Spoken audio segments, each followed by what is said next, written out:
Evangelho de João, capítulo 9, de 1 a 41. A palavra do Senhor diz o seguinte: Caminhando Jesus viu um homem cego de nascença, e os seus discípulos perguntaram: Mestre, quem pecou, este ou seus pais, para que nascesse cego?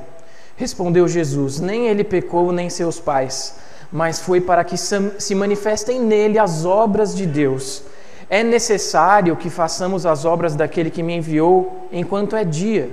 A noite vem, quando ninguém pode trabalhar. Enquanto estou no mundo, sou a luz do mundo.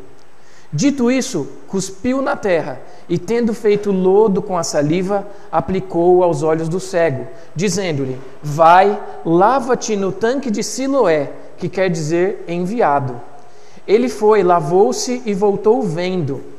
Então os vizinhos e os que dantes o conheciam de vista, como mendigo, perguntavam: Não é esse o que estava sentado pedindo esmolas? Uns diziam: É ele. Outros: Não, mas se parece com ele. Ele mesmo, porém, dizia: Sou eu. Perguntaram-lhe, pois: Como te foram abertos os olhos? Respondeu ele: O homem chamado Jesus fez lodo, untou-me os olhos e disse-me: Vai ao tanque de Siloé e lava-te. Então fui, lavei-me e estou vendo. Disseram-lhe, pois: Onde está ele? Respondeu: Não sei. Levaram, pois, aos fariseus o que dantes fora cego, e era sábado o dia em que Jesus fez o lodo e lhe abriu os olhos.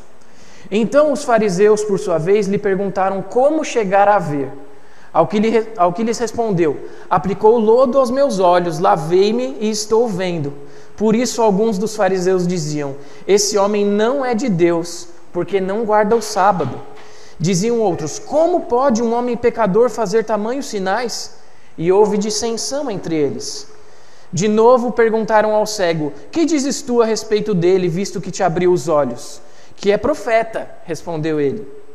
Não acreditaram os judeus que ele fora cego e que agora via, enquanto não lhe chamaram os pais, e os interrogaram: É este o vosso filho de quem dizeis que nasceu cego? Como, pois, vê agora?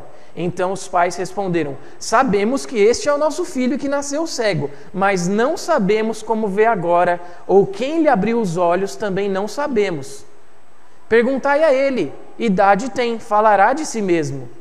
Isto disseram seus pais porque estavam com medo dos judeus, pois estes já haviam assentado que se alguém confessasse ser Jesus o Cristo, fosse expulso da sinagoga. Por isso é que disseram os pais: Ele idade tem, interrogai-o. Então chamaram pela segunda vez o homem que fora cego e lhe disseram: Dá glória a Deus, nós sabemos que esse homem é pecador. Ele retrucou: Se é pecador, não sei. Uma coisa sei, eu era cego e agora vejo. Perguntaram-lhe, pois: Que te fez ele? Como te abriu os olhos? Ele lhes respondeu: Já vos disse e não atendestes. Por que quereis ouvir outra vez? Porventura quereis vós também tornar-vos seus discípulos? Então o injuriaram e lhe disseram: Discípulo dele és tu, mas nós somos discípulos de Moisés. Sabemos que Deus falou a Moisés, mas este nem sabemos de onde é. Respondeu-lhes o homem: Nisso é de estranhar que vós não saibais de onde ele é, e contudo me abriu os olhos.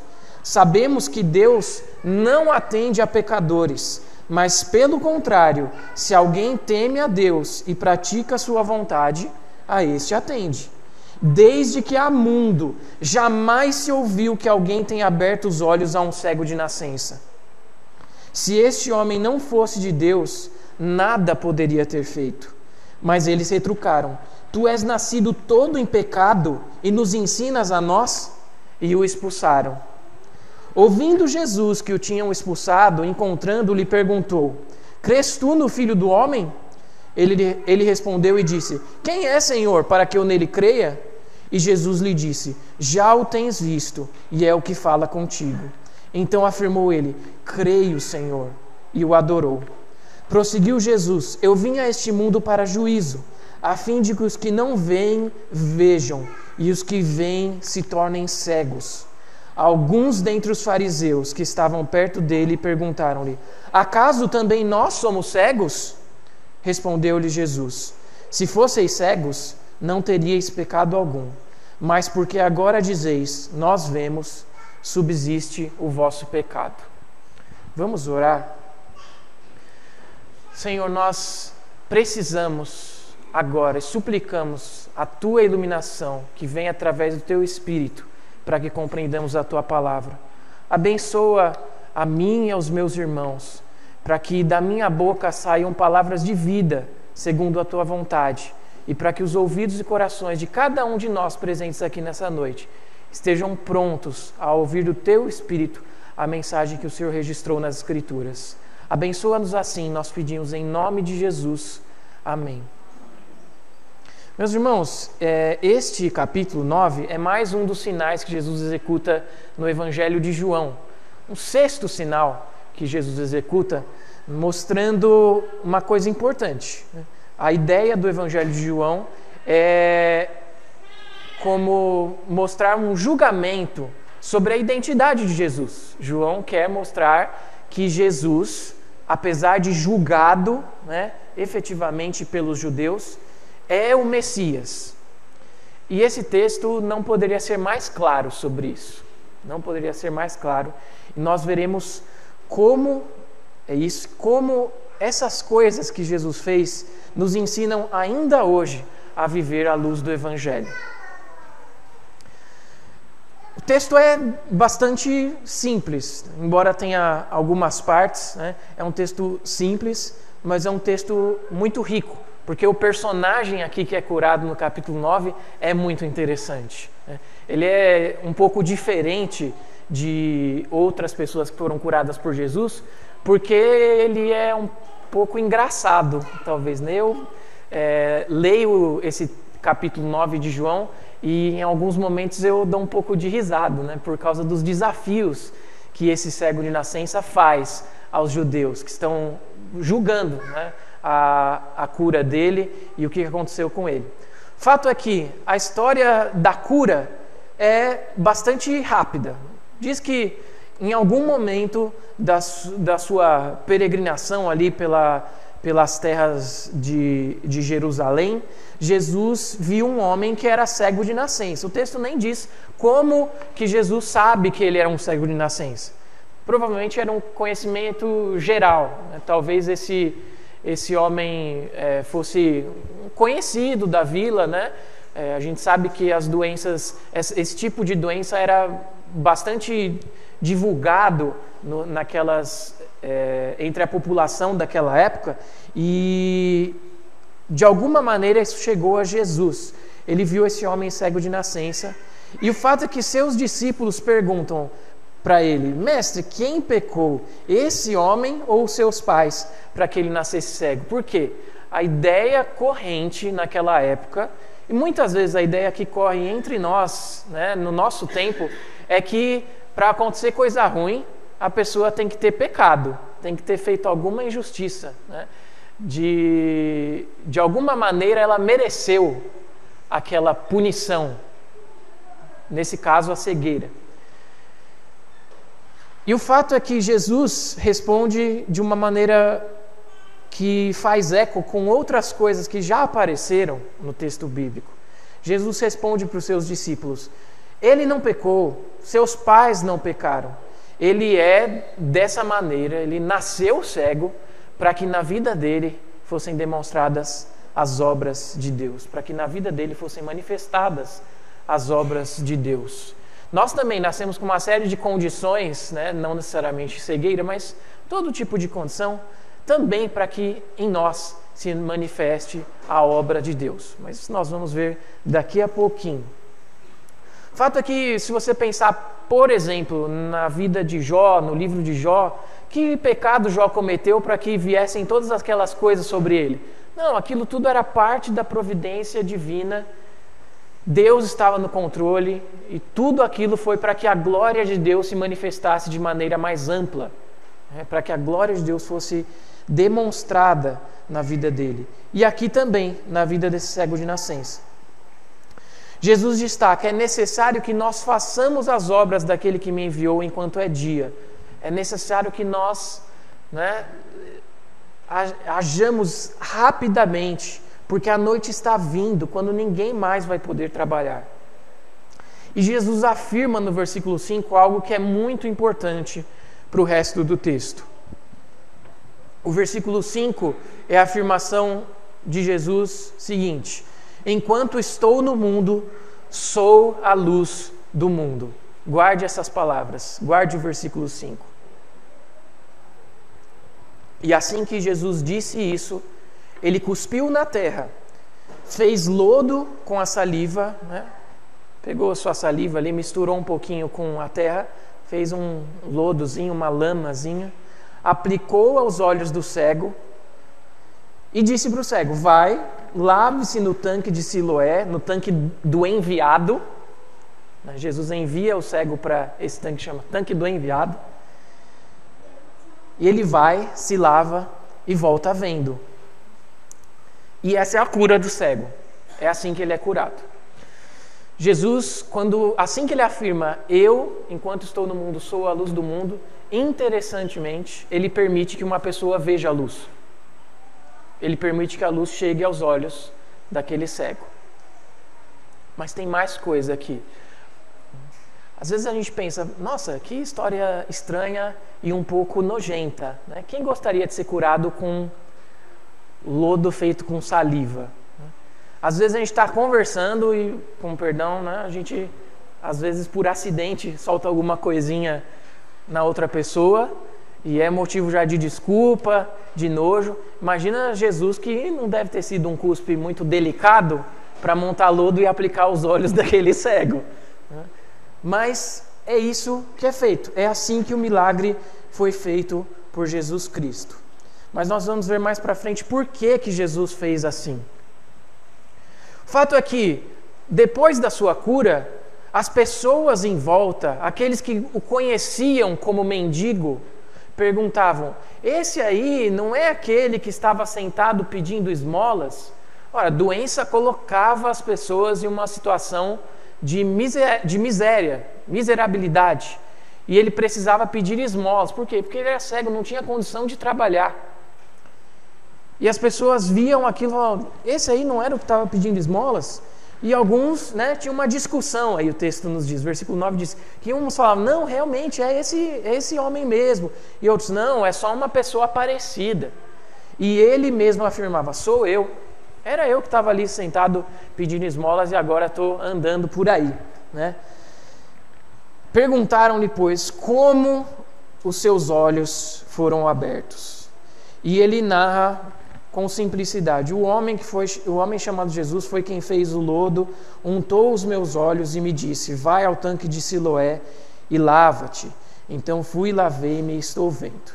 E eles perguntavam: onde estava Jesus? Essa é a parte simples do texto, é a parte que não tem conflito, mas o conflito chega. O conflito chega porque algumas pessoas fizeram chegar aos fariseus essa cura que Jesus executou. Então alguém foi lá e contou para o pessoal, os fariseus, que Jesus tinha feito uma cura dessa maneira.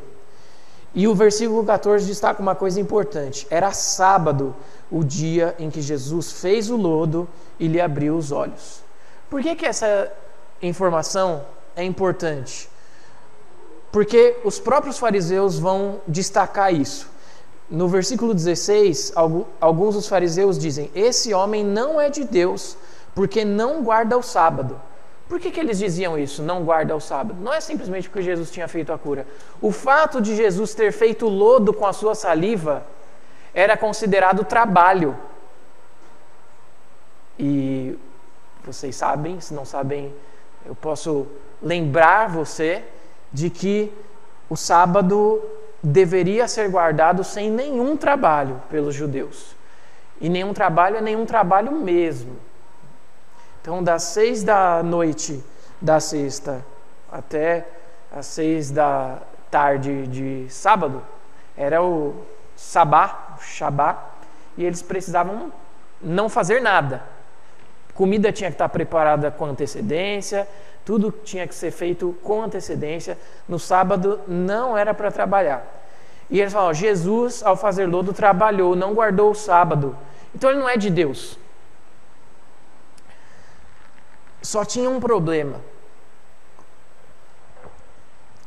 E o homem que foi curado sabia qual era o problema dessa afirmação, de que Jesus não vinha de Deus. O fato de que ele curou uma pessoa que era cega de nascença. Nenhum profeta, nenhum juiz, nenhum escriba, ninguém no Antigo Testamento jamais curou um cego de nascença. Você pode procurar o Antigo Testamento inteirinho. Ninguém curou um cego de nascença. E ninguém também, depois de Jesus, curou um cego de nascença. Nenhum dos seus discípulos, nas histórias que sucedem os evangelhos, curou também um cego de nascença. Ninguém fez isso. Só Jesus fez essa cura. Só ele. Na história bíblica inteira. Só que tem um momento no Antigo Testamento em que a cura de cegos, a cura de pessoas que nasceram com determinados tipos de condição, é mencionada. E essa parte da Bíblia é o cântico do servo sofredor, lá no livro do profeta Isaías, capítulo 53 em diante. O tal do servo sofredor, o justo, ele é quem restauraria as pessoas que nasceram com uma série de condições à saúde plena. E era por essa pessoa que os israelitas verdadeiros esperavam. E quando um israelita foi confrontado com o fato de que alguém estava fazendo essa obra, curar um cego de nascença, ele estava colocado num dilema. E o dilema é o que o cego que foi curado e os fariseus representam aqui nessa história. O cego fala, esse homem é, no mínimo, um profeta. Quando os fariseus perguntam para ele, o que você acha que é esse tal que te curou, no versículo 17, eles perguntam, que dizes tu a respeito dele, visto que te abriu os olhos? Ele responde, que é profeta. Nesse momento, o cego não tinha nenhuma noção de quem era Jesus, né? Ele não sabia que Jesus era efetivamente o Messias. A condição de profeta, ele dá a Jesus como o cargo máximo que alguém pode atingir. Ou seja, quando ele fala, esse homem é profeta, ele está falando, esse homem é a coisa mais importante que eu posso pensar. Ele tem o cargo mais importante que eu possa conferir a ele, o cargo de profeta. Só que os judeus não acreditaram nem que ele fosse cego. Veja, qual é o dilema aqui? Qual é a grande divisão que existe aqui? Essa divisão é entre aqueles que creem em Jesus e na sua obra e aqueles que não creem em Jesus na sua obra e acham qualquer forma de falar que aquilo não aconteceu. A tal ponto de dizer, esse homem aí não era cego. Era tudo mentira. Era tudo mentira. E eles não acreditavam que ele era cego, até que eles chamaram os pais do homem e perguntaram, esse é o vosso filho, de quem dizeis que nasceu cego? Como, pois, é que ele vê agora? E os pais confirmaram, olha, ele era cego mesmo, mas a gente não sabe como é que ele está enxergando, não. E os pais, com medo dos judeus, dizem, pergunta para ele. Ele já tem idade, ele pode responder por si, já é bem grandinho. Por quê? Os judeus falaram, se alguém confessasse que Jesus era o Cristo, que Jesus era o enviado de Deus, o que aconteceria? Seria expulso da sinagoga. Seria expulso da sinagoga. E o verso 23 diz, é por isso que os pais disseram que ele tinha idade e que deveriam perguntar para ele. Só que o homem que era cego, Ele tinha uma convicção, e a convicção dele era: eu não enxergava e esse homem Jesus me fez enxergar. Ele tinha essa certeza. E é como se na cabeça deles falasse: olha, contra fatos não há argumentos. Você pode falar o que você quiser, mas que eu era cego e esse cara me fez enxergar, isso é verdade. Isso é fato. Vocês podem falar o que quiserem, mas uma certeza eu tenho. E o discurso do versículo 24 até o 34, para mim é a parte um pouco engraçada, assim, mas é o clímax do conflito que existe aqui, que é o conflito entre o crente e o descrente. Aquele que crê em Jesus e aquele que resiste a Jesus. Por quê? Diz que, não satisfeitos com a primeira resposta dele, não satisfeitos com a resposta dos pais dele, não satisfeitos com a fama que esse homem tinha quando era mendigo e todo mundo sabia que ele era cego, não satisfeitos com todo esse testemunho, eles tiveram que chamar o homem uma segunda vez. E eles chamaram o homem pela segunda vez, e esse homem vai até eles e eles dizem: dá glória a Deus, porque esse tal de Jesus, ele é pecador. Não foi ele que te curou, não. Agradece a Deus porque alguma coisa aconteceu aí, mas não foi ele. Ele passou o lodo no seu olho aí, não sei o que aconteceu, mas você tem que dar glória a Deus, porque não foi esse tal de Jesus que te curou. Ele não é de Deus. Ele é pecador. E ele retrucou. Aqui que é as coisas, é a parte um pouco engraçada, assim, né? Me permitem. Se é pecador, eu não sei. E ele afirma: uma coisa eu sei, eu era cego e agora vejo. Não sei quantos assistiram, né? É um filme brasileiro que eu gosto muito, apesar de toda a carga de baixo catolicismo, talvez, né? Que é o Alto da Compadecida. E o Chicó lá, ele tem quando ele conta umas histórias fantásticas, né, do peixe que puxou ele, né, que ele foi amarrado no peixe. No final da história, fala: como assim, Chicó? Ele fala: não sei, só sei que foi assim. E é como se esse homem estivesse dizendo: olha, se esse homem é pecador, não sei. Eu só sei que foi assim. Eu era cego e agora eu estou enxergando. E eles perguntaram: o que ele te fez? Como é que ele te abriu os olhos? E ele respondeu: eu já disse para vocês como é que ele me abriu os olhos. E vocês não atendem, vocês não ouvem. Por que vocês querem ouvir outra vez? Será que vocês também querem ser discípulos dele? E olha a resposta. 28. Eles o injuriaram e disseram: discípulo dele é você. Nós somos discípulos de Moisés. Nós sabemos que Deus falou a Moisés, mas este nós nem sabemos de onde é.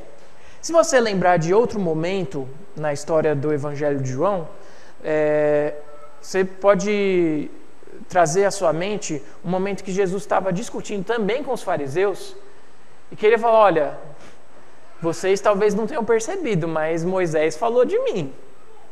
Se vocês são tão discípulos de Moisés assim, creem tanto na lei e nos profetas, vão ler direitinho. Vão entender o que eles disseram, vocês vão ver que Moisés dá testemunho de mim.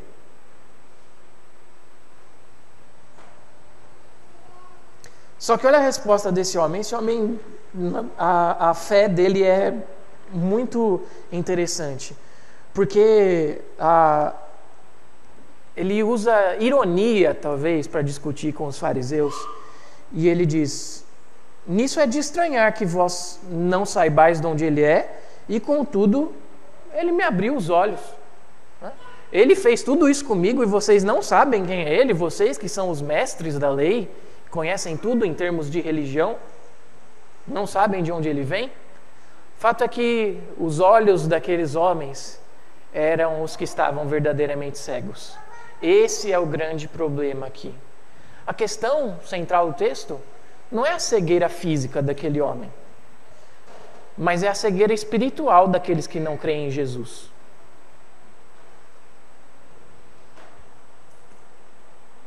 Porque o homem diz: nós sabemos que Deus não atende a pecadores, mas pelo contrário, se alguém teme a Deus e pratica a sua vontade, a esse atende. Se esse homem não fosse de Deus, nada poderia ter feito. Mais uma vez, esse homem ecoa palavras que foram ditas pelo próprio Jesus, né? Quando os mestres, os fariseus, o acusam de estar fazendo suas obras, seus milagres, pelo poder de Satanás, ele diz: olha, uma casa não pode estar dividida. Casa dividida não subsiste. Então eu não posso estar fazendo milagres pelo poder de Satanás. Mas eu faço milagres pelo dedo de Deus. A mão de Deus chegou a vocês. O reino de Deus chegou a vocês. E é isso que Jesus está expressando aqui. É isso que esse homem está revelando nas suas palavras. Que ele crê, de alguma maneira, ele ainda não sabe 100%, mas ele crê que algo de profundamente diferente existe nesse tal de Jesus que o curou. Porque se esse Jesus fosse um pecador, se esse Jesus não fosse de Deus, ele não estaria enxergando.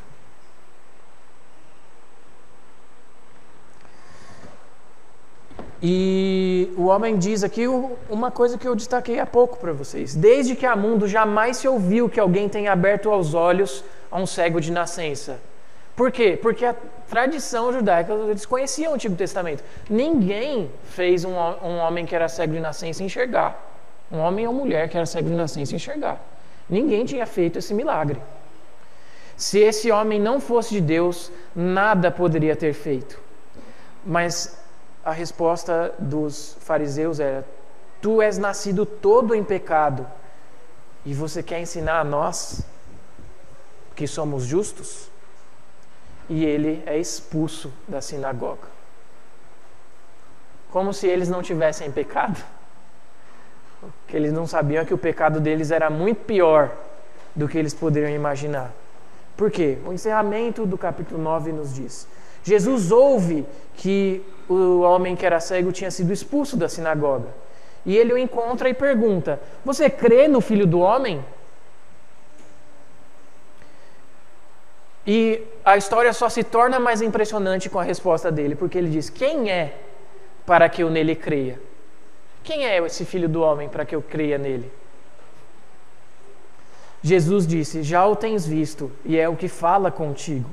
Então ele afirmou: eu creio, Senhor, e adorou a Jesus Cristo. E Jesus encerra com mais um discurso. Diz: eu vim a esse mundo para juízo, a fim de que os que não veem vejam, e os que veem se tornem cegos. Pegue mais essa palavra de Jesus e olhe na perspectiva do versículo 5. Ele diz: enquanto eu estou no mundo, eu sou a luz do mundo. Nós lemos João capítulo 1 aqui, né? Ele era a verdadeira luz. E ele veio para o que era seu, mas os seus não o quiseram. Os seus foram feitos cegos por ele. A palavra de Jesus Cristo aqui é muito profunda, porque ele diz: eu vim para fazer juízo aqui na terra. Por quê? Porque aqueles que não eram capazes de ver, agora enxergam. Mas aqueles que se julgavam capazes de enxergar tudo, não veem nada. Por isso que eu reforço que a questão do texto aqui não é simplesmente a cura do cego pela cura do cego. A questão mais importante do texto não é o fato de que ele era cego fisicamente, mas é o fato de que ele passa a enxergar o Cristo, e aqueles que deveriam enxergar o Cristo não são capazes de fazer isso. Alguns dentre os fariseus que estavam perto dele perguntaram: acaso também nós somos cegos? Jesus respondeu: se fosseis cegos, não teríeis pecado algum, mas porque agora dizeis, nós vemos, subsiste o vosso pecado. Ou seja, o seu pecado permanece porque você diz que enxerga, mas você não é capaz de confessar que Jesus é o Cristo. Você diz que tem visão espiritual, podemos dizer assim, mas você não é capaz de ver a coisa mais clara. Você não é capaz de enxergar a luz que veio ao mundo. Mas como nós somos confrontados por isso hoje? Jesus ainda faz juízo por meio do Evangelho. Jesus ainda faz juízo por meio do Evangelho. Por quê? Quando nós somos expostos ao Evangelho, nós somos colocados nesse dilema. E o dilema é: você crê em Jesus, você crê que Ele é o seu Salvador, você crê que Ele é o Messias, que Ele é Deus, ou você não crê que Jesus é Deus? Isso se manifesta não só pela sua boca, mas por aquilo que você faz. O jeito mais simples, talvez, de nós pensarmos nisso, talvez seja pensarmos se nós somos capazes de depender exclusivamente de Jesus. Porque isso é difícil. É um jeito simples, mas muito complexo para nós pensarmos nisso. A questão é: você é capaz de abrir mão de tudo e depender exclusivamente de Cristo? Pensa no que você vai fazer amanhã. Amanhã, segunda-feira, dia 17 de fevereiro, você vai acordar, né? Se você trabalha longe, vai acordar mais cedo, né? Talvez você acorde cedo sempre. Você vai talvez tomar um café, né? Você vai trabalhar. E qual vai ser o seu primeiro ato? Você sempre é colocado diante de duas opções. Você vai falar: olha, vai fechar seus olhos de novo, mas não para voltar a dormir e apertar o botão de soneca do seu despertador, do seu celular, mas para dizer: Senhor Deus, Jesus Cristo, eu dependo exclusivamente de Ti, conduz a minha vida na Tua graça hoje. Ou você vai acordar talvez apressado e dizer: bora correr atrás. Deus cuidou de mim no domingo, mas segunda-feira é dia de correr atrás das coisas. Veja que é um momento básico da vida de cada um de nós aqui. Não importa se você trabalha numa empresa, se você trabalha na casa de uma pessoa, se você trabalha na sua própria casa, você vai ser posto diante desse desafio. Eu dependo exclusivamente de Jesus, eu entendo que a graça de Deus me conduz em cada ato da minha vida, ou eu acho que eu tenho que correr atrás? Porque os fariseus, eles pensavam que eles tinham que correr atrás. Eles eram cegos por causa disso, porque eles achavam que podiam conquistar tudo sozinhos. Por que eles chegaram à conclusão: esse homem não é de Deus? Por quê? Porque a lei, o sábado lá, falava: olha, é pela guarda do sábado que eu vou conquistar tudo. Só que eles não conseguiam reconhecer que Jesus é o Senhor do sábado, Jesus é o Senhor do tempo. Às vezes a gente também não consegue reconhecer que Jesus é o Senhor do tempo. Às vezes não é só na segunda-feira, às vezes é no domingo que a gente deixa para correr atrás de todas as coisas também. A gente perde a oportunidade de se deleitar em Deus para correr atrás das coisas que a gente não conseguiu fazer em casa porque o dia estava muito corrido, né? Para correr atrás de coisa que a gente não conseguiu fazer na nossa escola, no nosso curso, nossa faculdade, né? Veja que eu não preciso dar exemplos, né? Nós não precisamos pensar em exemplos muito distantes. A gente precisa pensar na segunda-feira de manhã, no domingo de manhã, no domingo à tarde. São coisas que estão próximas de nós, são coisas que são simples, mas dizem muito mais sobre o nosso coração do que a gente pensa. E o grande desafio é isso. Nós conseguimos enxergar a luz de Jesus e viver a luz de Jesus em todo o tempo. Jesus, eu dependo da Tua luz para guiar os meus pés, que ilumine o meu caminho, que ilumine os meus passos, ou eu acho que talvez eu tenha que ir lá no meio do mato, pegar a madeira, pegar o combustível e fazer minha própria tocha, quando o próprio Deus me concede a sua lâmpada. Esse é o grande desafio que está diante de nós. Esse é o desafio do crente contraposto ao não crente. A questão é como os nossos atos, como a nossa vida reflete o fato de que nós cremos em Jesus como Senhor e Salvador da nossa vida, como nosso Redentor. Jesus ainda faz juízo por meio do Evangelho. E Ele faz ainda que pessoas vejam e que pessoas não vejam. E a grande demonstração de que nós vemos é nós sabermos ser guiados pela luz de Jesus. Esse é o desafio espiritual, né, para todos nós. É isso que combate a verdadeira cegueira. É se nós conseguimos olhar para Jesus, não desviarmos nossos olhos e falar, isso aqui é a luz e eu não preciso de mais nada. Esse é a estrela da manhã. Esse é o sol que brilha independentemente das trevas. É assim que nós podemos dar um testemunho como esse cego deu. É assim que nós podemos dar testemunho de que o Filho do Homem é aquele que veio para nos salvar, para nos redimir e para redimir não só a nós, mas o mundo inteiro.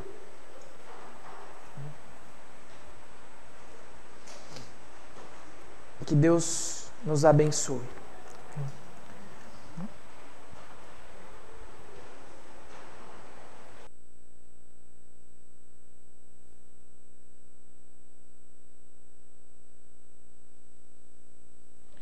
E reconhecer que muitas vezes queremos andar pelos nossos próprios esforços, queremos dizer que temos razão e nos esquecemos de que Tu és, Senhor Deus, o nosso Deus, Pai.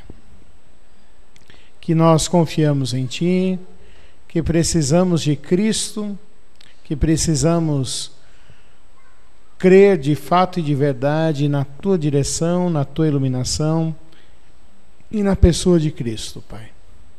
Que o Senhor, Pai Santo, nos dê da Tua graça, que nós, Senhor Deus, vivamos de fato e de verdade o Evangelho que nos tem sido pregado, Pai Santo, e que nós lemos na Tua palavra, Pai. Senhor Deus, nós queremos ainda Te implorar e Te suplicar, Pai, que o Senhor seja gracioso para conosco, Pai. Que o Senhor nos abençoe nessa semana, Pai, mostrando o caminho que devemos seguir, nos dando paz, nos dando vida, Senhor Deus, fazendo com que nós tenhamos uma relação mais íntima e verdadeira contigo através de Jesus Cristo, Pai Santo. Com que nós oremos, com que nós leiamos a Tua palavra, Pai. Com que nós vivamos juntos de Ti, Senhor Deus. Porque esse é o Teu querer para a nossa vida, Pai. Senhor Deus, também nós Te imploramos, Senhor, abençoe os nossos irmãos que estão desempregados. Que o Senhor abençoe, Pai Santo, abrindo portas de emprego, Senhor, para eles.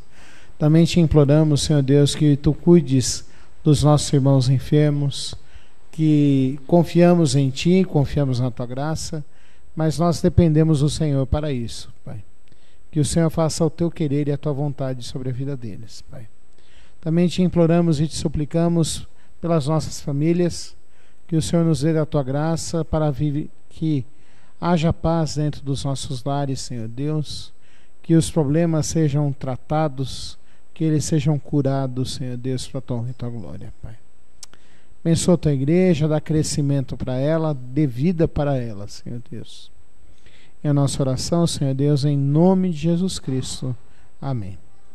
Que a graça do nosso Senhor Jesus Cristo, que o amor de Deus, o nosso Pai, que a comunhão, a consolação e o ensino do Seu Santo Espírito estejam sobre vós, meus amados irmãos, desde agora e para todo sempre. Amém.